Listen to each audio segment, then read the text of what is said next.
नमस्कार, one page YouTube channel में आपका स्वागत है। आज सुनिए मुंशी प्रेमचंद की लिखी कहानी दामुल का कैदी।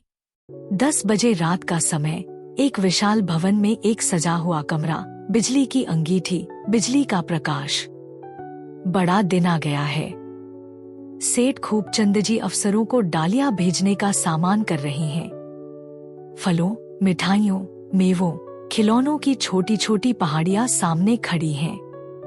मुनीम जी अफसरों के नाम बोलते जाते हैं और सेठ जी अपने हाथों यथासम्मान डालियां लगाते जाते हैं।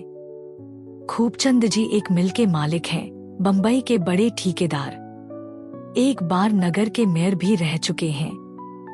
इस वक्त भी कई व्यापारी सभाओं के मंत्री और व्यापार मंडल के सभापति हैं। इस धन, यश, मान की प्राप्ति में डालियों का कितना भाग है यह कौन कह सकता है, पर इस अवसर पर सेठ जी के 10-5 हजार बिगड़ जाते थे। अगर कुछ लोग तुम्हें खुशामदी, टोड़ी, जी हुजूर कहते हैं तो कहाँ करें। इससे सेठ जी का क्या बिगड़ता है। सेठ जी उन लोगों में नहीं है जो नेकी करके दरिया में डाल दें। पुजारी जी ने आकर कहा, सरकार, बड़ा विलंब हो गया। ठाकुर जी का भोग तैयार है।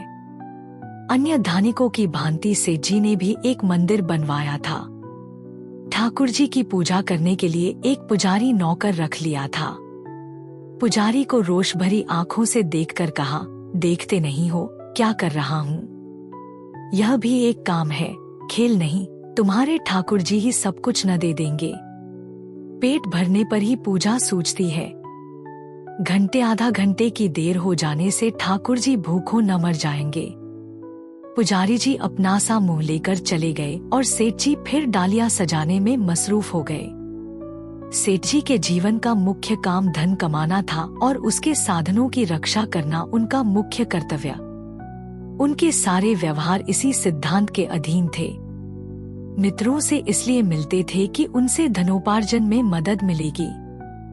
मनोरंजन भी करते थे तो व्यापार की दृष्टि से दान बहुत देते थे, पर उसमें भी यही लक्ष्य सामने रहता था।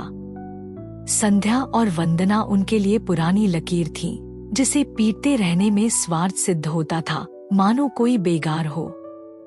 सब कामों से छुट्टी मिली तो जाकर ठाकुरद्वारे में खड़े हो गए, चरणामृत लिया और चले आए।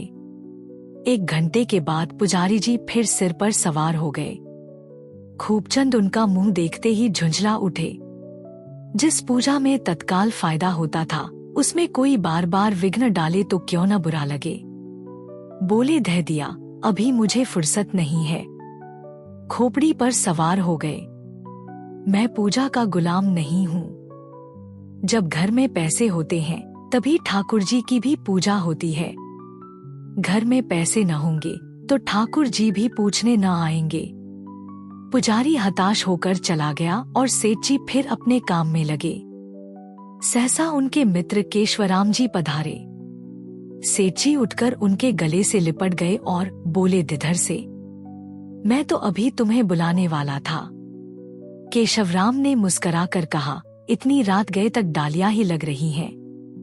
अब तो समेटो, कल का सारा दिन पड़ा है, लगा लेना। तुम कैसे इतना काम करते हो, मुझे तो यही आश्चर्य होता है। आज क्या प्रोग्राम था, याद है? सेठ जी ने गर्दन उठाकर स्मरण करने की चेष्टा करके कहा, क्या कोई विशेष प्रोग्राम था? मुझे तो याद नहीं आता। एकाएक स्मृति जाग उठती है। अच्छा, वह बात, हाँ, याद आ गया। अभी देर तो नहीं हुई। इस झमेले में ऐसा भूला कि जरा भी याद न रही। तो चलो फिर। मैंने तो समझा था तुम वहां पहुंच गए होगे।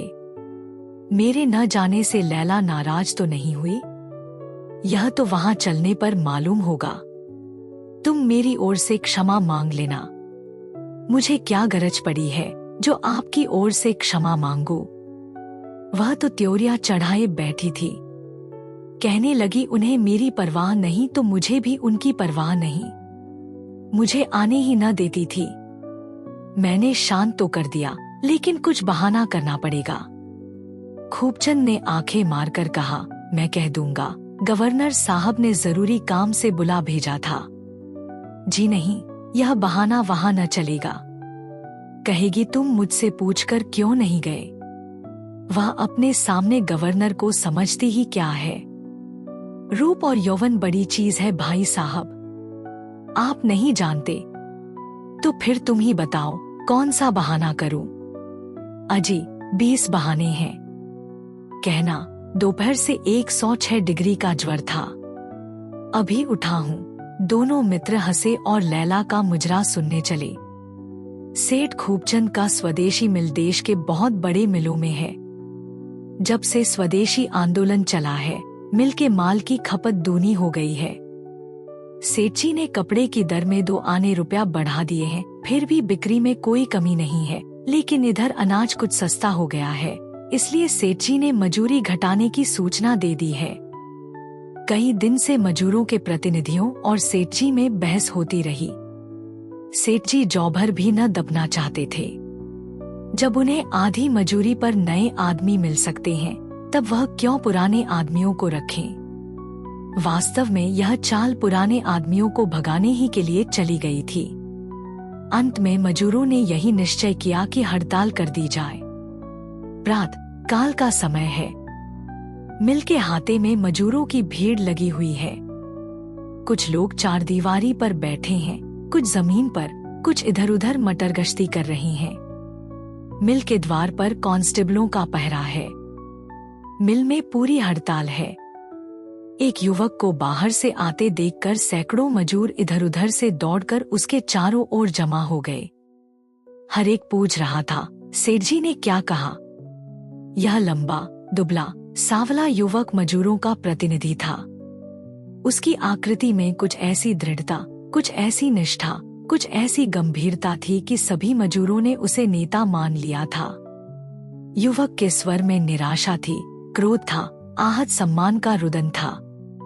कुछ नहीं हुआ। सेठ जी कुछ नहीं सुनते। चारों ओर से आवाजें आईं, तो हम भी उनकी खुशामद नहीं करते। युवक ने फिर कहा, वह मजूरी घटाने पर तुले हुए हैं, चाहे कोई काम करे या न करे। इस मिल से इस साल 10 लाख का फायदा हुआ है। यह हम लोगों ही की मेहनत का फल है, लेकिन फिर भी हमारी मजूरी काटी जा रही है। धनवानों का पेट कभी नहीं भरता। हम निर्बल हैं, निस्सहाय हैं, हमारी कौन सुनेगा। व्यापार मंडल उनकी ओर है, सरकार उनकी ओर है, मिल के हिस्सेदार उनकी ओर हैं, हमारा कौन है। हमारा उद्धार तो भगवान ही करेंगे। एक मजूर बोला, सेठ जी भी तो भगवान के बड़े भगत हैं। युवक ने मुस्कराकर कहा, हाँ, बहुत बड़े भक्त हैं। यहाँ किसी ठाकुरद्वारे में उनके ठाकुरद्वारे की सी सजावट नहीं है, कहीं इतना विधिपूर्वक भोग नहीं लगता, कहीं इतने उत्सव नहीं होते, कहीं ऐसी झांकी नहीं बनती। उसी भक्ति का प्रताप है कि आज नगर में इतना सम्मान है। औरों का माल पड़ा सड़ता है, इनका माल गोदाम में नहीं जाने पाता। वही भक्तराज हमारी मजूरी घटा रहे हैं। मिल में अगर घाटा हो तो हम आधी मजूरी पर काम करेंगे, लेकिन जब लाखों का लाभ हो रहा है तो किस नीति से हमारी मजूरी घटाई जा रही है। हम अन्याय नहीं सह सकते। प्रण कर लो कि किसी बाहरी आदमी को मिल में घुसने न देंगे, चाहे वह अपने साथ फौज लेकर ही क्यों न आए। कुछ परवाह नहीं, हमारे ऊपर लाठियां बरसे, गोलियां चले। एक तरफ से आवाज आई, सेठ जी। सभी पीछे फिर कर सेठ जी की तरफ देखने लगे। सभी के चेहरों पर हवाइयां उड़ने लगी। कितने ही तो डरकर कांस्टेबलों से मिल के अंदर जाने के लिए चिरौरी करने लगे। कुछ लोग रुई की गांठों की आड़ में जा छिपे। थोड़े से आदमी कुछ सहमे हुए पर जैसे जान हथेली पर लिए युवक के साथ खड़े रहे। सेठ जी ने मोटर से उतरते हुए कांस्टेबलों को बुलाकर कहा, इन आदमियों को मारकर बाहर निकाल दो इसी दम। मजूरों पर डंडे पड़ने लगे। 10-5 तो गिर पड़े, बाकी अपनी अपनी जान लेकर भागे। वह युवक 2 आदमियों के साथ अभी तक डटा खड़ा था। प्रभुता असहिष्णु होती है। सेठ जी खुदा जाया, फिर भी ये लोग सामने खड़े रहे। यह तो खुला विद्रोह है। यह बेअदबी कौन सह सकता है? जरा इस लौंडे को देखो। देह पर साबित कपड़े भी नहीं है, मगर जमा खड़ा है, मानो मैं कुछ हूं ही नहीं। समझता होगा यह मेरा कर ही क्या सकते हैं। सेठ जी ने रिवॉल्वर निकाल लिया और इस समूह के निकट आकर उसे जाने का हुक्म दिया, पर वह समूह अचल खड़ा था। सेठ जी उन्मत्त हो गए। यह हेकड़ी। तुरंत हेड कांस्टेबल को बुलाकर हुक्म दिया, इन आदमियों को गिरफ्तार कर लो। कांस्टेबलों ने तीनों आदमियों को रस्सियों से जकड़ दिया और उन्हें फाटक की ओर ले चले। इनका गिरफ्तार होना था कि 1000 आदमियों का दल रेला मारकर मिल से निकल आया और कैदियों की तरफ लपका। कांस्टेबलों ने देखा बंदूक चलाने पर भी जान न बचेगी, तो मुलजिमों को छोड़ दिया और भाग खड़े हुए। सेठ जी को ऐसा क्रोध आ रहा था कि इन सारे आदमियों को तोप पर उड़वा दें। क्रोध में आत्मरक्षा की भी उन्हें परवाह न थी। कैदियों को सिपाहियों से छुड़ाकर वह जनसमूह सेठ जी की ओर आ रहा था। सेठ जी ने समझा सबके सब मेरी जान लेने आ रहे हैं। अच्छा, यह लौंडा गोपी सभी के आगे है, यही यहाँ भी इनका नेता बना हुआ है। मेरे सामने कैसा भीगी बिल्ली बना हुआ था, पर यहाँ सबके आगे आगे आ रहा है। सेठ जी अब भी समझौता कर सकते थे, पर यूं दबकर विद्रोहियों से दान मांगना उन्हें असह्य था। इतने में क्या देखते हैं कि वह बढ़ता हुआ समूह बीच ही में रुक गया। युवक ने उन आदमियों से कुछ सलाह की और तब अकेला सेठ जी की तरफ चला। सेठ जी ने मन में कहा, शायद मुझसे प्राणदान की शर्तें तय करने आ रहा है। सभी ने आपस में यही सलाह की है। जरा देखो कितने निश्चंग भाव से चला आता है, जैसे कोई विजयी सेनापति हो। ये कांस्टेबल कैसे दुम दबाकर भाग खड़े हुए, लेकिन तुम्हें तो नहीं छोड़ता बचा, जो कुछ होगा देखा जाएगा। जब तक मेरे पास यह रिवॉल्वर है, तुम मेरा क्या कर सकते हो? तुम्हारे सामने तो घुटना न टेकूंगा। युवक समीप आ गया और कुछ बोलना ही चाहता था कि सेठ जी ने रिवॉल्वर निकालकर फायर कर दिया। युवक भूमि पर गिर पड़ा और हाथ पांव फेंकने लगा। उसके गिरते ही मजूरों में उत्तेजना फैल गई। अभी तक उनमें हिंसा भाव न था। वे केवल सेठ जी को यह दिखा देना चाहते थे कि तुम हमारी मजूरी काट कर शांत नहीं बैठ सकते, किंतु हिंसा ने हिंसा को उद्दीप्त कर दिया। सेठ जी ने देखा प्राण संकट में है और समतल भूमि पर रिवॉल्वर से भी देर तक प्राण रक्षा नहीं कर सकते, पर भागने का कहीं स्थान न था। जब कुछ न सूझा तो वह रुई के गांठ पर चढ़ गए और रिवॉल्वर दिखा दिखाकर नीचे वालों को ऊपर चढ़ने से रोकने लगे। नीचे 500 आदमियों का घेरा था। ऊपर सेठ जी अकेले रिवॉल्वर लिए खड़े थे। कहीं से कोई मदद नहीं आ रही है और प्रतिक्षण प्राणों की आशा क्षीण होती जा रही है। कांस्टेबलों ने भी अफसरों को यहाँ की परिस्थिति नहीं बतलाई, नहीं तो क्या अब तक कोई न आता। केवल 5 गोलियों से कब तक जान बचेगी? एक क्षण में ये सब समाप्त हो जाएंगी।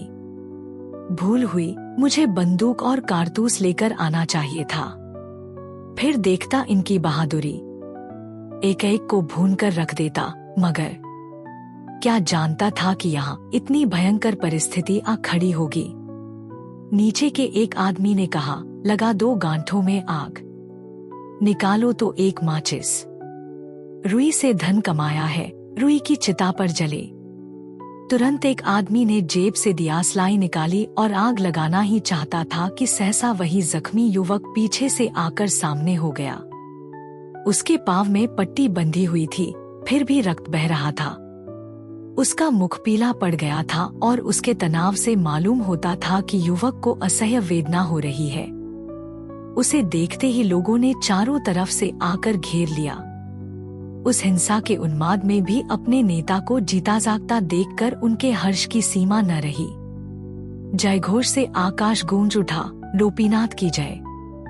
जख्मी गोपीनाथ ने हाथ उठाकर समूह को शांत हो जाने का संकेत करके कहा, भाइयों, मैं तुमसे एक शब्द कहने आया हूँ। कह नहीं सकता बचूंगा या नहीं।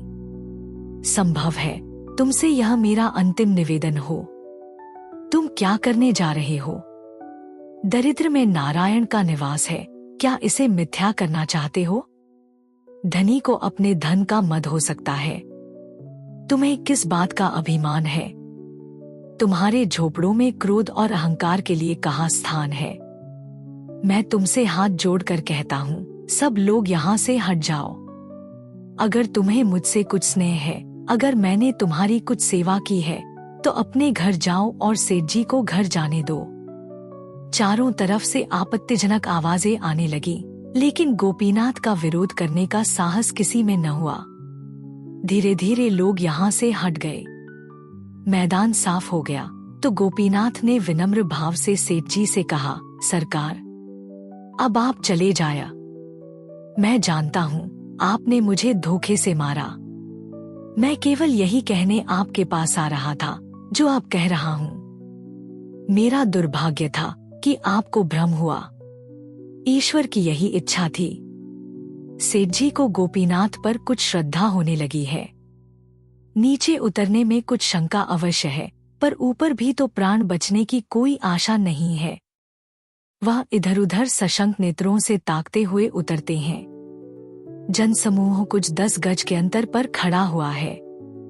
प्रत्येक मनुष्य की आंखों में विद्रोह और हिंसा भरी हुई है। कुछ लोग दबी जबान से पर सेठ जी को सुनाकर अशिष्ट आलोचनाएं कर रहे हैं, पर किसी में इतना साहस नहीं है कि उनके सामने आ सके। उस मरते हुए युवक के आदेश में इतनी शक्ति है। सेठ जी मोटर पर बैठकर चले ही थे कि गोपी जमीन पर गिर पड़ा। सेठ जी की मोटर जितनी तेजी से जा रही थी, उतनी ही तेजी से उनकी आंखों के सामने आहत गोपी का छाया चित्र भी दौड़ रहा था। भांति भांति की कल्पनाएं मन में आने लगी। अपराधी भावनाएं चित्त को आंदोलित करने लगी। अगर गोपी उनका शत्रु था तो उसने क्यों उनकी जान बचाई ऐसी दशा में, जब वह स्वयं मृत्यु के जे में था? इसका उनके पास कोई जवाब न था। निरपराध गोपी जैसे हाथ बांधे उनके सामने खड़ा कह रहा था, आपने मुझ बेगुनाह को क्यों मारा? भोगलिप्सा आदमी को स्वार्थांत बना देती है। फिर भी सेठ जी की आत्मा अभी इतनी अभ्यस्त और कठोर न हुई थी कि एक निरपराध की हत्या करके उन्हें ग्लानि न होती। वह 100 युक्तियों से मन को समझाते थे, लेकिन न्यायबुद्धि किसी युक्ति को स्वीकार न करती थी। जैसे यह धारणा उनके न्यायद्वार पर बैठी सत्याग्रह कर रही थी और वरदान लेकर ही टलेगी। वह घर पहुँचे तो इतने दुखी और हताश थे, मानो हाथों में हथकड़ियां पड़ी हों। प्रमीला ने घबराई हुई आवाज में पूछा, हड़ताल का क्या हुआ? अभी हो रही है या बंद हो गई? मजूरों ने दंगाफसाद तो नहीं किया? मैं तो बहुत डर रही थी। खूबचंद ने आराम कुर्सी पर लेटकर एक लंबी सांस ली और बोले, कुछ न पूछो, किसी तरह जान बच गई, बस यही समझ लो। पुलिस के आदमी तो भाग खड़े हुए, मुझे लोगों ने घेर लिया। बारे किसी तरह जान लेकर भागा। जब मैं चारों तरफ से घिर गया तो क्या करता, मैंने भी रिवॉल्वर छोड़ दिया। प्रमीला भयभीत होकर बोली, रोई जख्मी तो नहीं हुआ? वही गोपीनाथ जख्मी हुआ जो मजूरों की तरफ से मेरे पास आया करता था। उसका गिरना था कि 1000 आदमियों ने मुझे घेर लिया। मैं दौड़कर रुई की गांठों पर चढ़ गया। जान बचने की कोई आशा न थी। मजूर गांठों में आग लगाने जा रहे थे। प्रमीला कांप उठी। सहसा वही जख्मी आदमी उठकर मजूरों के सामने आया और उन्हें समझाकर मेरी प्राण रक्षा की। वह न आ जाता तो मैं किसी तरह जीता न बचता। ईश्वर ने बड़ी कुशल की, इसीलिए मैं मना कर रही थी कि अकेले न जाओ। उस आदमी को लोग अस्पताल ले गए होंगे। सेठ जी ने शोक भरे स्वर में कहा, मुझे भय है कि वह मर गया होगा। जब मैं मोटर पर बैठा तो मैंने देखा वह गिर पड़ा और बहुत से आदमी उसे घेरकर खड़े हो गए। न जाने उसकी क्या दशा हुई। प्रमीला उन देवियों में थी जिनकी नसों में रक्त की जगह श्रद्धा बहती है। स्नान, पूजा, तप और व्रत यही उसके जीवन के आधार थे। सुख में, दुख में, आराम में उपासना ही उसका कवच थी। इस समय भी उस पर संकट आ पड़ा। ईश्वर के सिवा कौन उसका उद्धार करेगा। वह वहीं खड़ी द्वार की ओर ताक रही थी और उसका धर्मनिष्ठ मन ईश्वर के चरणों में गिरकर क्षमा की भिक्षा मांग रहा था। सेठ जी बोले, यह मजूर उस जन्म का कोई महान पुरुष था नहीं तो जिस आदमी ने उसे मारा उसी की प्राण रक्षा के लिए क्यों इतनी तपस्या करता। प्रमीला श्रद्धा भाव से बोली, भगवान की प्रेरणा और क्या। भगवान की दया होती है तभी हमारे मन में सद्विचार भी आते हैं। सेठ जी ने जिज्ञासा की, तो फिर बुरे विचार भी ईश्वर की प्रेरणा ही से आते होंगे। प्रमीला तत्परता के साथ बोली, ईश्वर आनंद स्वरूप है, दीपक से कभी अंधकार नहीं निकल सकता। सेठ जी कोई जवाब सोच ही रहे थे कि बाहर शोर सुनकर चौंक पड़े। दोनों ने सड़क की तरफ की खिड़की खोलकर देखा तो हजारों आदमी काली झंडियां लिए दाहिनी तरफ से आते दिखाई दिए। झंडियों के बाद एक अर्थी थी, सिर ही सिर दिखाई देते थे। यह गोपीनाथ के जनाजे का जुलूस था। सेठ जी तो मोटर पर बैठकर मिल से घर की ओर चले। उधर मजूरों ने दूसरी मिलों में इस हत्याकांड की सूचना भेज दी। दमकेदम में सारे शहर में यह खबर बिजली की तरह दौड़ गई और कई मिलों में हड़ताल हो गई। नगर में सनसनी फैल गई। किसी भीषण उपद्रव के भय से लोगों ने दुकानें बंद कर दी। यह जुलूस नगर के मुख्य स्थानों का चक्कर लगाता हुआ सेठ खूबचंद के द्वार पर आया है और गोपीनाथ के खून का बदला लेने पर तुला हुआ है। उधर पुलिस अधिकारियों ने सेठ जी की रक्षा करने का निश्चय कर लिया है, चाहे खून की नदी ही क्यों न बह जाए। जुलूस के पीछे सशस्त्र पुलिस के 200 जवान डबल मार्च से उपद्रवकारियों का दमन करने चले आ रहे हैं। सेठ जी अभी अपने कर्तव्य का निश्चय न कर पाए थे कि विद्रोहियों ने कोठी के दफ्तर में घुसकर लेनदेन के बहीखातों को जलाना और तिजोरियों को तोड़ना शुरू कर दिया। मुनीम और अन्य कर्मचारी तथा चौकीदार सबके सब अपनी अपनी जान लेकर भागे। उसी वक्त बाईं ओर से पुलिस की दौड़ आ धाम की और पुलिस कमिश्नर ने विद्रोहियों को 5 मिनट के अंदर यहाँ से भाग जाने का हुक्म दे दिया। समूह ने एक स्वर से पुकारा, लोपीनाथ की जय। 1 घंटा पहले अगर ऐसी परिस्थिति उत्पन्न हुई होती तो सेठ जी ने बड़ी निश्चिंतता से उपद्रवकारियों को पुलिस की गोलियों का निशाना बनने दिया होता, लेकिन गोपीनाथ के उस देवोपम सौजन्य और आत्मसमर्पण ने जैसे उनके मन स्थित विकारों का शमन कर दिया था और अब साधारण औषधि भी उन पर रामबाण का सा चमत्कार दिखाती थी।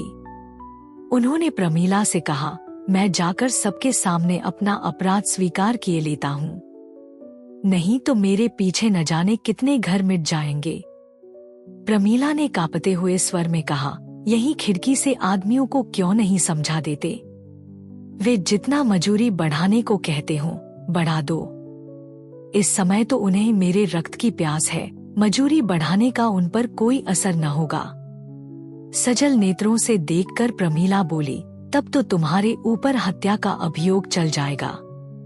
सेठ जी ने धीरता से कहा, भगवान की यही इच्छा है तो हम क्या कर सकते हैं। एक आदमी का जीवन इतना मूल्यवान नहीं है कि उसके लिए असंख्य जानें ली जाए। प्रमीला को मालूम हुआ साक्षात भगवान सामने खड़े हैं। वह पति के गले से लिपटकर बोली, मुझे क्या कह जाते हो। सेठ जी ने उसे गले लगाते हुए कहा, भगवान तुम्हारी रक्षा करेंगे।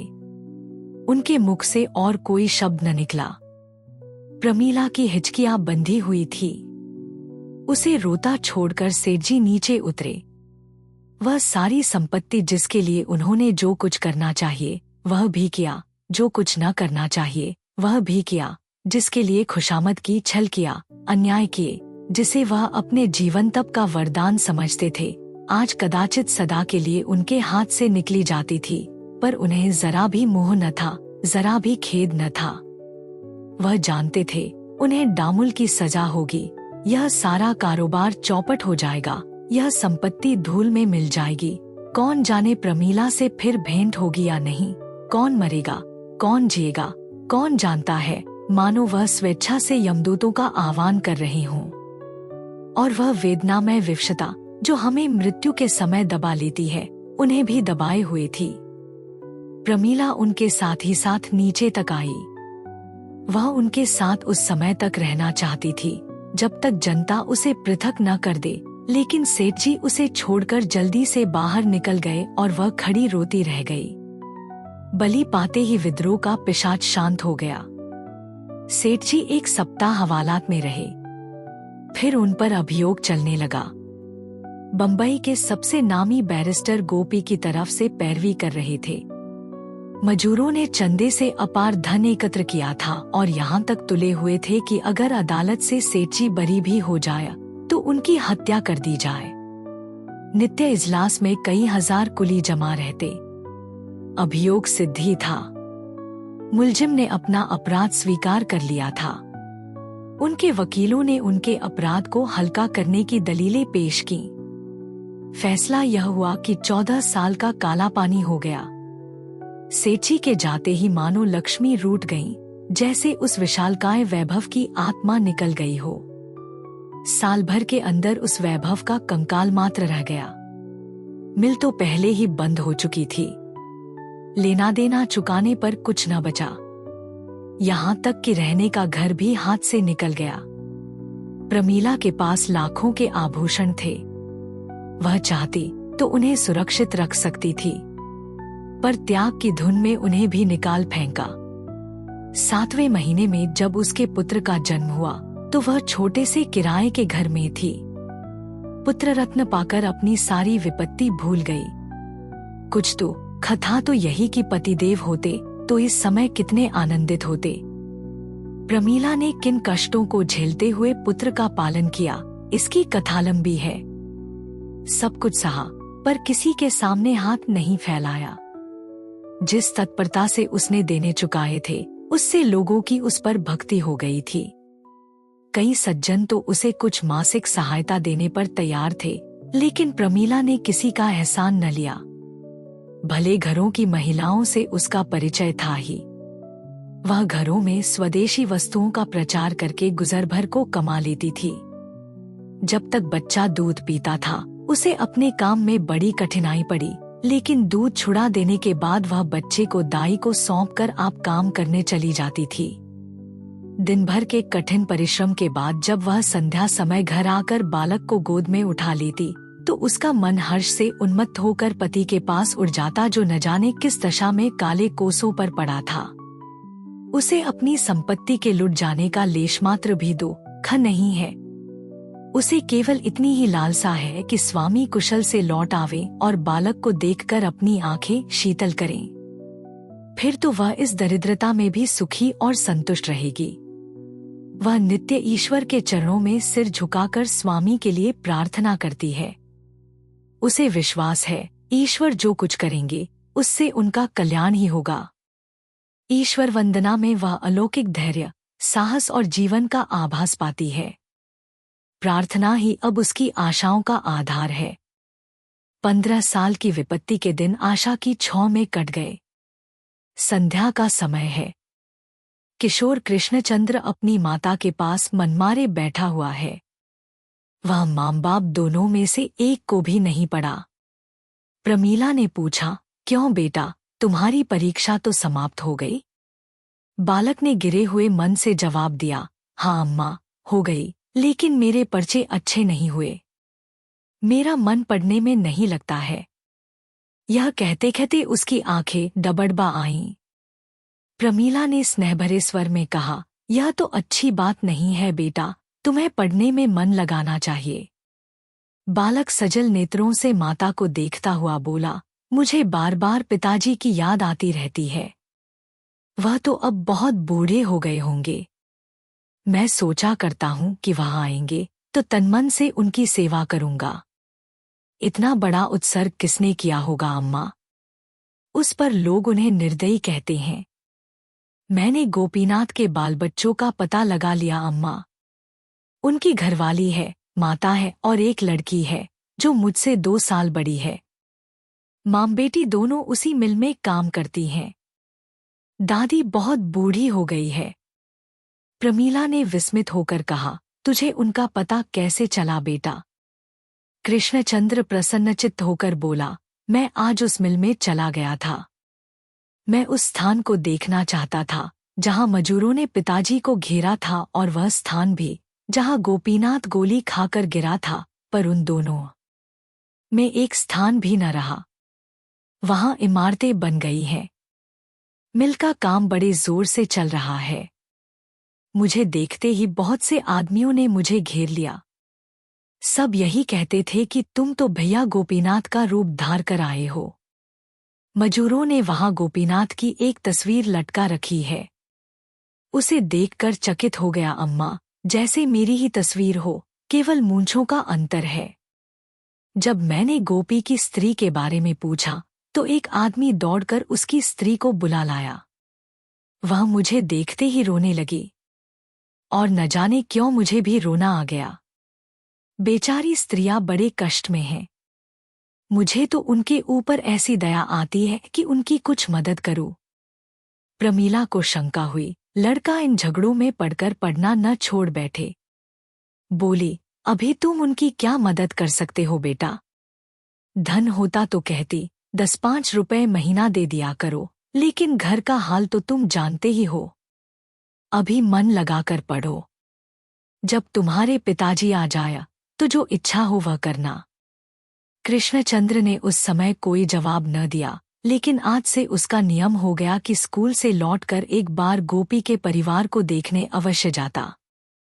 प्रमीला उसे जेब खर्च के लिए जो पैसे देती, उसे उन अनाथों ही पर खर्च करता। कभी कुछ फल ले लिए, कभी शाक भाजी ले ली।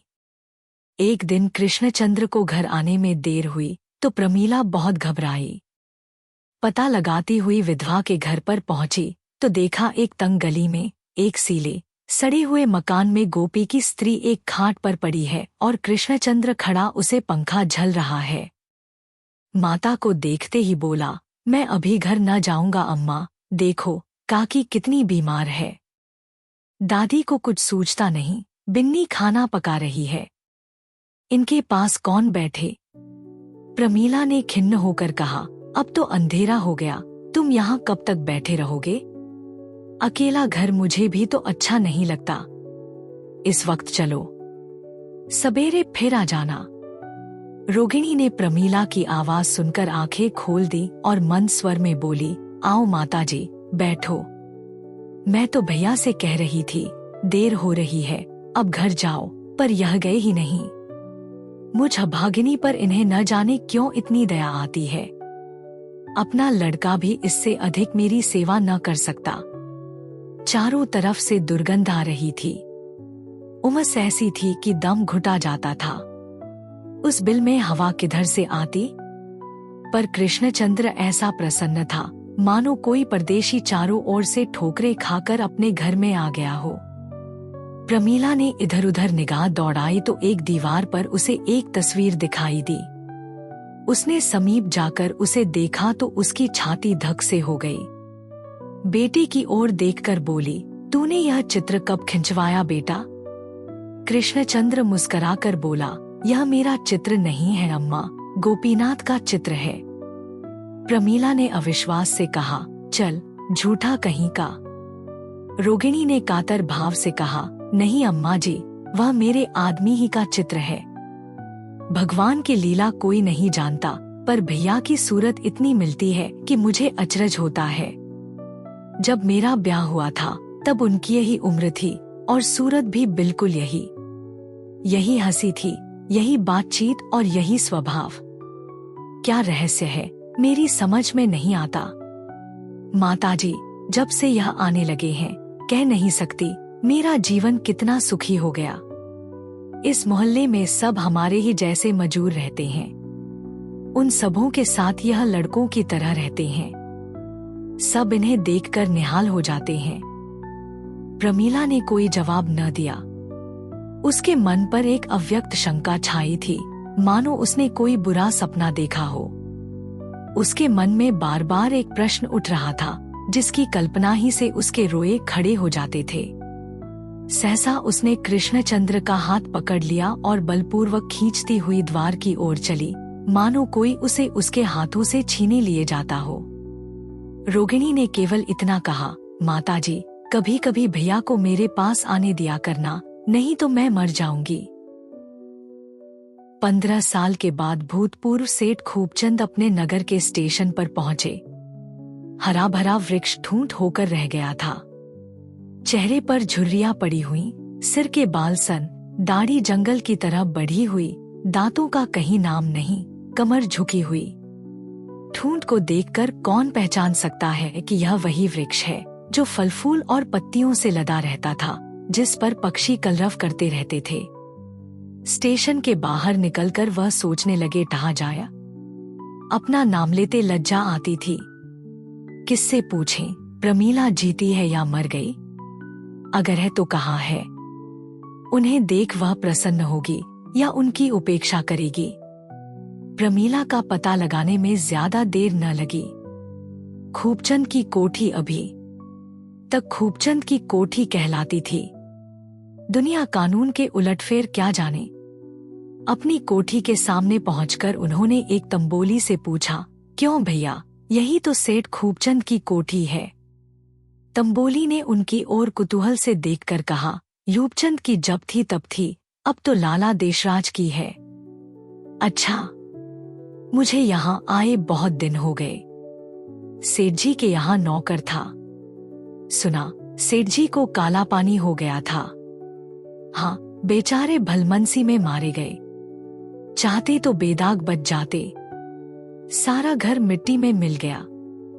सेठानी तो होंगी? हाँ, सेठानी क्यों नहीं है, उनका लड़का भी है। सेठ जी के चेहरे पर जैसे जवानी की झलक आ गई। जीवन का वह आनंद और उत्साह जो आज 15 साल से कुंभकर्ण की भांति पड़ा सो रहा था, मानो नई स्फूर्ति पाकर उठ बैठा और अब उस दुर्बल काया में समा नहीं रहा है। उन्होंने इस तरह तंबोली का हाथ पकड़ लिया जैसे घनिष्ठ परिचय हो और बोले, अच्छा, उनके लड़का भी है। कहाँ रहती है भाई, बता दो तो जाकर सलाम कराऊं। बहुत दिनों तक उनका नमक खाया है। तंबोली ने प्रमीला के घर का पता बता दिया। प्रमीला इसी मोहल्ले में रहती थी। सेठ जी जैसे आकाश में उड़ते हुए यहाँ से आगे चले। वह थोड़ी दूर गए थे कि ठाकुर जी का एक मंदिर दिखाई दिया। सेठ जी ने मंदिर में जाकर प्रतिमा के चरणों पर सिर झुका दिया। उनके रोम से आस्था का उत्साह बह रहा था। इस 15 वर्ष के कठिन प्रायश्चित में उनकी संतप्त आत्मा को अगर कहीं आश्रय मिला था तो वह अशरण भगवान के चरण थे। उन पावन चरणों के ध्यान में ही उन्हें शांति मिलती थी।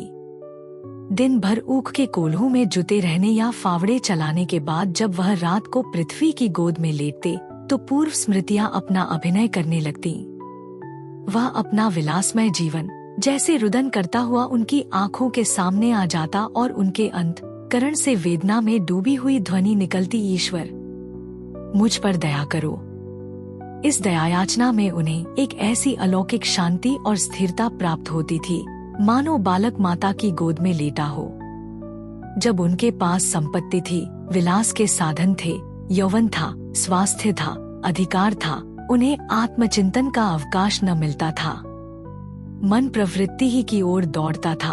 अब इन स्मृतियों को खोकर दीनावस्था में उनका मन ईश्वर की ओर झुका। पानी पर जब तक कोई आवरण है, उसमें सूर्य का प्रकाश कहाँ? वह मंदिर से निकलते ही थे कि एक स्त्री ने उसमें प्रवेश किया। खूबचंद का हृदय उछल पड़ा।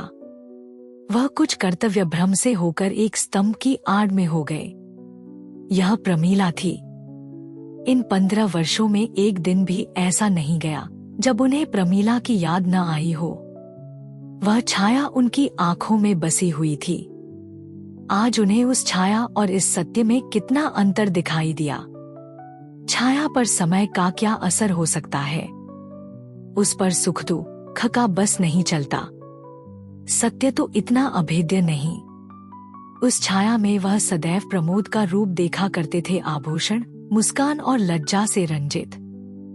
इस सत्य में उन्होंने साधक का तेजस्वी रूप देखा और अनुराग में डूबे हुए स्वर की भांति उनका हृदय थरथरा उठा।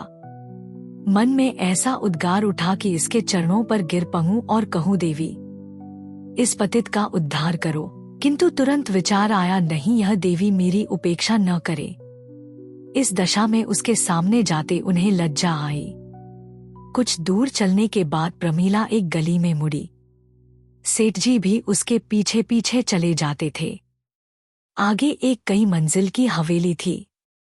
सेठ जी ने प्रमीला को उस चाल में घुसते देखा, पर यह न देख सके कि वह किधर गई। द्वार पर खड़े खड़े सोचने लगे, किससे पूछूं? सहसा एक किशोर को भीतर से निकलते देखकर उन्होंने उसे पुकारा। युवक ने उनकी ओर चुपती हुई आंखों से देखा और तुरंत उनके चरणों पर गिर पड़ा। सेठ जी का कलेजा धक से हो उठा। यह तो गोपी था, केवल उम्र में उससे कम। वही रूप था, वही डील था, मानो वह कोई नया जन्म लेकर आ गया हो। उनका सारा शरीर एक विचित्र भय से सिहर उठा। कृष्णचंद्र ने एक क्षण में उठकर कहा, हम तो आज आपकी प्रतीक्षा कर रहे थे। बंदर पर जाने के लिए एक गाड़ी लेने जा रहा था। आपको तो यहाँ आने में बड़ा कष्ट हुआ होगा। आइए, अंदर आइए। मैं आपको देखते ही पहचान गया। कहीं भी देखकर पहचान जाता। खूबचंद उसके साथ भीतर चले तो, मगर उनका मन जैसे अतीत के कांटों में उलझ रहा था। गोपी की सूरत क्या वह कभी भूल सकते थे? इस चेहरे को उन्होंने कितनी ही बार स्वप्न में देखा था। वह कांड उनके जीवन की सबसे महत्वपूर्ण घटना थी और आज एक युग बीत जाने पर भी वह उनके पथ में उसी भांति अटल खड़ा था। एकाएक कृष्णचंद्र जीने के पास रुककर बोला, जाकर अम्मा से कहाओ, दादा आ गए। आपके लिए नए नए कपड़े बने रखे हैं। खूबचंद ने पुत्र के मुख का इस तरह चुंबन किया जैसे वह शिशु हो और उसे गोद में उठा लिया। वह उसे लिए जीने पर चढ़े चले जाते थे। यह मनोल्लास की शक्ति थी। 30 साल से व्याकुल पुत्र लालसा यह पदार्थ पाकर जैसे उस पर न्यौछावर हो जाना चाहती है। जीवन नई नई अभिलाषाओं को लेकर उन्हें सम्मोहित कर रहा है। इस रत्न के लिए वह ऐसी ऐसी कितनी ही यातनाएं सहज झेल सकते थे। अपने जीवन में उन्होंने जो कुछ अनुभव के रूप में कमाया था, उसका तत्व वह अब कृष्णचंद्र के मस्तिष्क में भर देना चाहते हैं। उन्हें यह अरमान नहीं है कि कृष्णचंद्र धन का स्वामी हो, चतुर हो, यशस्वी हो, बल्कि दयावान हो, सेवाशील हो, नम्र हो, श्रद्धालु हो। ईश्वर की दया में अब उन्हें असीम विश्वास है, नहीं तो उन जैसा अधम व्यक्ति क्या इस योग्य था कि इस कृपा का पात्र बनता। और प्रमीला तो साक्षात लक्ष्मी है। कृष्णचंद्र भी पिता को पाकर निहाल हो गया है। अपनी सेवाओं से मानो उनके अतीत को भुला देना चाहता है। मानो पिता की सेवा ही के लिए उसका जन्म हुआ। मानो वह पूर्व जन्म का कोई ऋण चुकाने के लिए ही संसार में आया है। आज सेठ जी को आए 7वां दिन है। संध्या का समय है। सेठ जी संध्या करने जा रहे हैं कि गोपीनाथ की लड़की बिन्नी ने आकर प्रमीला से कहा, माताजी, अम्मा का जी अच्छा नहीं है, भैया को बुला रही हैं। प्रमीला ने कहा, आज तो वह न जा सकेगा। उसके पिता आ गए हैं, उनसे बातें कर रहा है। कृष्णचंद्र ने दूसरे कमरे में से उसकी बातें सुन ली। तुरंत आकर बोला, नहीं अम्मा, मैं दादा से पूछकर जरा देर के लिए चला जाऊंगा। प्रमीला ने बिगड़कर कहा, तू कहीं जाता है तो तुझे घर की सुधि ही नहीं रहती। न जाने उन सबों ने तुझे क्या बूटी सुंघा दी है। मैं बहुत जल्दी चला आऊंगा अम्मा, तुम्हारे पैरों पड़ता हूँ। तू भी कैसा लड़का है। वह बेचारे अकेले बैठे हुए हैं और तुझे वहां जाने की पड़ी हुई है। सेठ जी ने भी ये बातें सुनी। आकर बोले, क्या हरज है, जल्दी आने को कह रहे हैं तो जाने दो। कृष्णचंद्र प्रसन्नचित्त बिन्नी के साथ चला गया। एक क्षण के बाद प्रमीला ने कहा, जब से मैंने गोपी की तस्वीर देखी है, मुझे नित्य शंका बनी रहती है कि न जाने भगवान क्या करने वाले हैं। बस यही मालूम होता है। सेठ जी ने गंभीर स्वर में कहा, मैं भी तो पहली बार देखकर चकित रह गया था। जान पड़ा गोपीनाथ ही खड़ा है। गोपी की घरवाली कहती है कि इसका स्वभाव भी गोपी ही का सा है। सेठ जी गूढ़ मुस्कान के साथ बोले, भगवान की लीला है कि जिसकी मैंने हत्या की वह मेरा पुत्र हो। मुझे तो विश्वास है गोपीनाथ ने ही इसमें अवतार लिया है। प्रमीला ने माथे पर हाथ रखकर कहा, यही सोचकर तो कभी कभी मुझे न जाने कैसी कैसी शंका होने लगती है। सेठजी ने श्रद्धाभरी आंखों से देखकर कहा, भगवान जो कुछ करते हैं प्राणियों के कल्याण के लिए करते हैं। हम समझते हैं हमारे साथ विधि ने अन्याय किया, पर यह हमारी मूर्खता है। विधि अबोध बालक नहीं है जो अपने ही सिरजे हुए खिलौने को तोड़ फोड़ कर आनंदित होता है। न वह हमारा शत्रु है जो हमारा अहित करने में सुख मानता है। वह परम दयालु है, मंगल रूप है। यही अवलंब था जिसने निर्वासन काल में मुझे सर्वनाश से बचाया। इस आधार के बिना कह नहीं सकता मेरी नौका कहाँ कहाँ भटकती और उसका क्या अंत होता। बिन्नी ने कई कदम चलने के बाद कहा, मैंने तुमसे झूठ मूठ कहा कि अम्मा बीमार है। अम्मा तो अब बिल्कुल अच्छी हैं।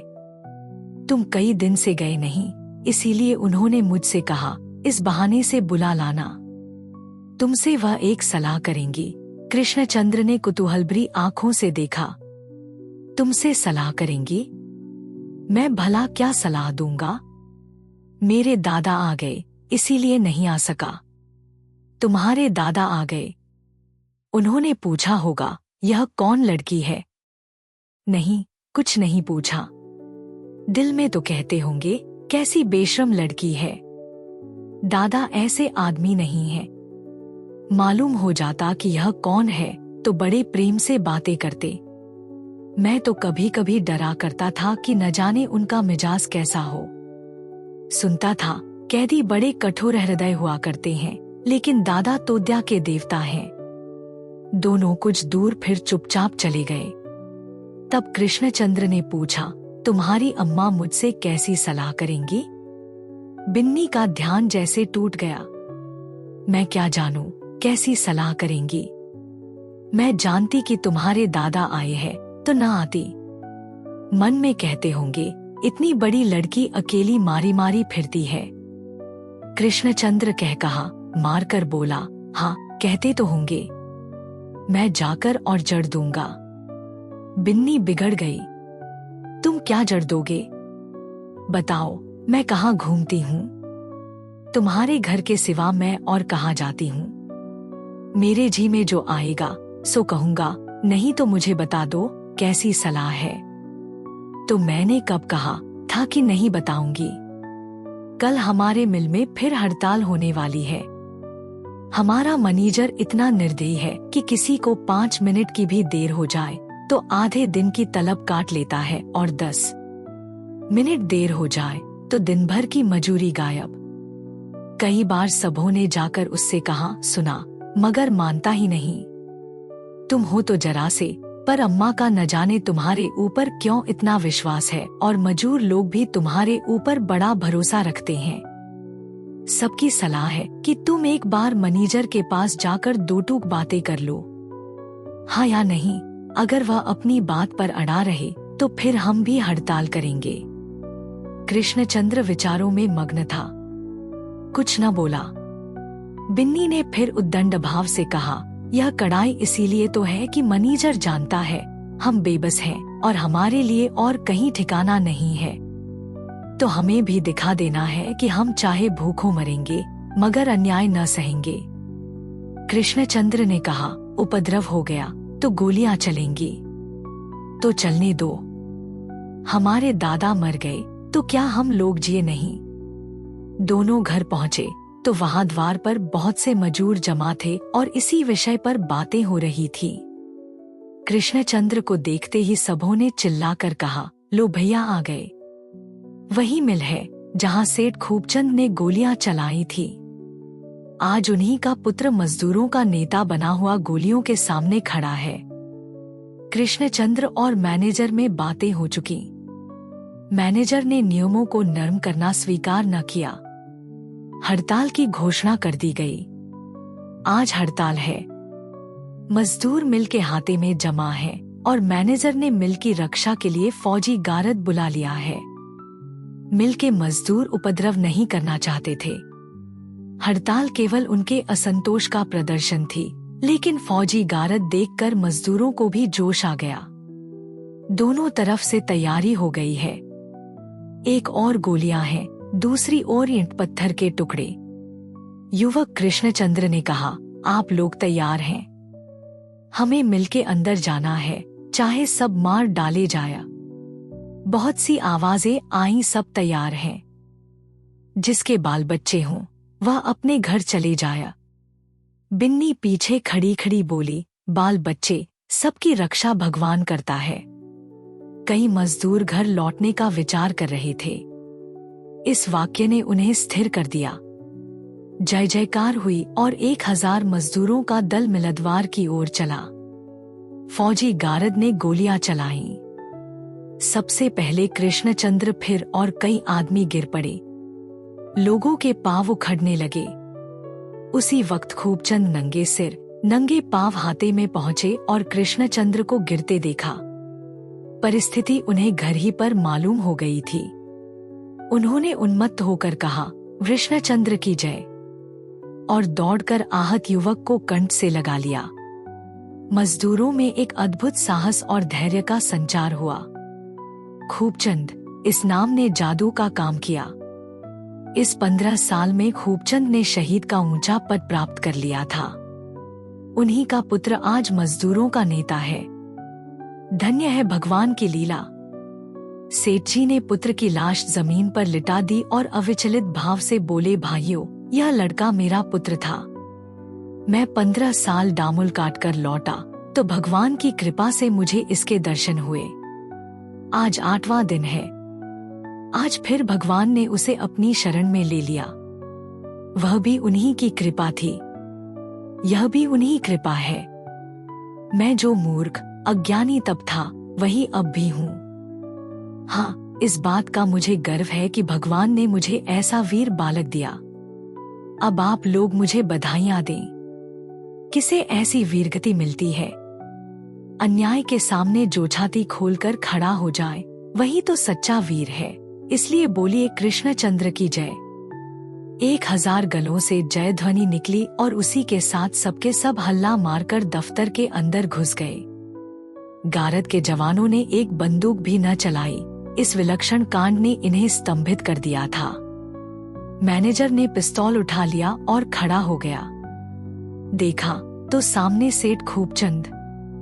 लज्जित होकर बोला, मुझे बड़ा दुख है कि आज दैवगति से ऐसी दुर्घटना हो गई, पर आप खुद समझ सकते हैं क्या कर सकता था। सेठ जी ने शांत स्वर में कहा, ईश्वर जो कुछ करता है हमारे कल्याण के लिए करता है। अगर इस बलिदान से मजदूरों का कुछ हित हो तो मुझे जरा भी खेद न होगा। मैनेजर सम्मान भरे स्वर में बोला, लेकिन इस धारणा से तो आदमी को संतोष नहीं होता। ज्ञानियों का भी मन चंचल हो ही जाता है। सेठ जी ने इस प्रसंग का अंत कर देने के इरादे से कहा, तो अब आप क्या निश्चय कर रहे हैं? मैनेजर सकुचाता हुआ बोला, मैं इस विषय में स्वतंत्र नहीं हूँ। स्वामियों की जो आज्ञा थी उसका मैं पालन कर रहा था। सेठ जी कठोर स्वर में बोले, अगर आप समझते हैं कि मजदूरों के साथ अन्याय हो रहा है तो आपका धर्म है कि उनका पक्ष लीजिए। अन्याय में सहयोग करना अन्याय करने के ही समान है। एक तरफ तो मजदूर लोग कृष्णचंद्र के दाह संस्कार का आयोजन कर रहे थे, दूसरी तरफ दफ्तर में मिलके डायरेक्टर और मैनेजर सेठ खूबचंद के साथ बैठे कोई ऐसी व्यवस्था सोच रहे थे कि मजदूरों के प्रति इस अन्याय का अंत हो जाए। 10 बजे सेठ जी ने बाहर निकलकर मजदूरों को सूचना दी, मित्रों, ईश्वर को धन्यवाद दो कि उसने तुम्हारी विनय स्वीकार कर ली। तुम्हारी हाजिरी के लिए अब नए नियम बनाए जाएंगे और जुर्माने की वर्तमान प्रथा उठा दी जाएगी। मजदूरों ने सुना, पर उन्हें वह आनंद न हुआ जो 1 घंटा पहले होता। कृष्णचंद्र की बलि देकर बड़ी से बड़ी रियासत भी उनके निगाहों में हे थी। अभी अर्थी न उठने पाई थी कि प्रमीला लाल आंखें किए उन्मत्त सी दौड़ी आई और उस देह से चिमट गई जिसे उसने अपने उदर से जन्म दिया और अपने रक्त से पाला था। चारों तरफ हाहाकार मच गया। मजदूर और मालिक ऐसा कोई नहीं था जिसकी आंखों से आंसुओं की धारा न निकल रही हो। सेठ जी ने समीप जाकर प्रमीला के कंधों पर हाथ रखा और बोले, क्या करती हो प्रमीला, जिसकी मृत्यु पर हंसना और ईश्वर को धन्यवाद देना चाहिए, उसकी मृत्यु पर रोती हो। प्रमीला उसी तरह शव को हृदय से लगाए पड़ी रही। जिस निधि को पाकर उसने विपत्ति को संपत्ति समझा था, पतिवियोग से अंधकारमय जीवन में जिस दीपक से आशा, धैर्य और अवलंब पा रही थी, वह दीपक बुझ गया था। जिस विभूति को पाकर ईश्वर की निष्ठा और भक्ति उसके रोम रोम में व्याप्त हो गई थी, वह विभूति उससे छीन ली गई थी। सहसा उसने पति को अस्थिर नेत्रों से देखकर कहा, तुम समझते होगे, ईश्वर जो कुछ करता है हमारे कल्याण के लिए ही करता है। मैं ऐसा नहीं समझती, समझ ही नहीं सकती। कैसे समझूं? हाय मेरे लाल, मेरे लाडले, मेरे राजा, मेरे सूर्य, मेरे चंद्र, मेरे जीवन के आधार, मेरे सर्वस्व, तुझे खोकर कैसे चित्त को शांत रखूं? जिसे गोद में देखकर मैंने अपने भाग्य को धन्य माना था, उसे आज धरती पर पड़ा देखकर हृदय को कैसे संभालूं? नहीं मानता, हाय नहीं मानता। यह कहते हुए उसने जोर से छाती पीट ली। उसी रात को शोकातुर माता संसार से प्रस्थान कर गई। पक्षी अपने बच्चे की खोज में पिंजरे से निकल गया। 3 साल बीत गए। श्रमजीवियों के मोहल्ले में आज कृष्णाष्टमी का उत्सव है। उन्होंने आपस में चंदा करके एक मंदिर बनवाया है। मंदिर आकार में तो बहुत सुंदर और विशाल नहीं, पर जितनी भक्ति से यहाँ सिर झुकते हैं, वह बात इससे कहीं विशाल मंदिरों को प्राप्त नहीं। यहाँ लोग अपनी संपत्ति का प्रदर्शन करने नहीं, बल्कि अपनी श्रद्धा की भेंट देने आते हैं। मजबूर स्त्रियां गा रही हैं, बालक दौड़ दौड़ कर छोटे मोटे काम कर रहे हैं, और पुरुष झांकी के बनाव श्रृंगार में लगे हुए हैं। उसी वक्त सेठ खूब चंद आए। स्त्रियां और बालक उन्हें देखते ही चारों ओर से दौड़कर जमा हो गए। यह मंदिर उन्हीं के सतत उद्योग का फल है। मजदूर परिवारों की सेवा ही अब उनके जीवन का उद्देश्य है। उनका छोटा सा परिवार अब विराट रूप हो गया है। उनके सुख को वह अपना सुख और उनके दुख को अपना दुख मानते हैं। मजदूरों में शराब, जुए और दुराचरण की वह कसरत नहीं रही। सेठ जी की सहायता, सत्संग और सद्व्यवहार पशुओं को मनुष्य बना रहा है। सेठ जी ने बाल रूप भगवान के सामने जाकर सिर झुकाया और उनका मन अलौकिक आनंद से खिल उठा। उस झांकी में उन्हें कृष्णचंद्र की झलक दिखाई दी। एक ही क्षण में उसने जैसे गोपीनाथ का रूप धारण किया। सेठ जी का रोम रोम पुलकित हो उठा। भगवान की व्यापकता का, दया का रूप आज जीवन में पहली बार उन्हें दिखाई दिया। अब तक भगवान की दया को वह सिद्धांत रूप से मानते थे। आज उन्होंने उसका प्रत्यक्ष रूप देखा। एक पथभ्रष्ट पत्नोन्मुखी आत्मा के उद्धार के लिए इतना दैवी विधन, इतनी अनवरत ईश्वरीय प्रेरणा। सेठ जी के मानसपट पर अपना संपूर्ण जीवन सिनेमा चित्रों की भांति दौड़ गया। उन्हें जान पड़ा जैसे आज 20 वर्ष से ईश्वर की कृपा उन पर छाया किए हुए है। गोपीनाथ का बलिदान क्या था? विद्रोही मजदूरों ने जिस समय उनका मकान घेर लिया था, उस समय उनका आत्मसमर्पण ईश्वर की दया के सिवा और क्या था? 15 साल के निर्वासित जीवन में फिर कृष्णचंद्र के रूप में कौन उनकी आत्मा की रक्षा कर रहा था? सेठ जी के अंत करण से भक्ति की वहवलता में डूबी हुई जय ध्वनि निकली, कृष्ण भगवान की जय। और जैसे संपूर्ण ब्रह्मांड दया के प्रकाश से जगमगा उठा। अगर आपको यह कहानी पसंद आई तो सब्सक्राइब करें और बेल आइकन दबाएं। अपने सुझाव कमेंट बॉक्स में बताएं। अगली कहानी तक शब्दों की दुनिया में डूबे रहे। धन्यवाद।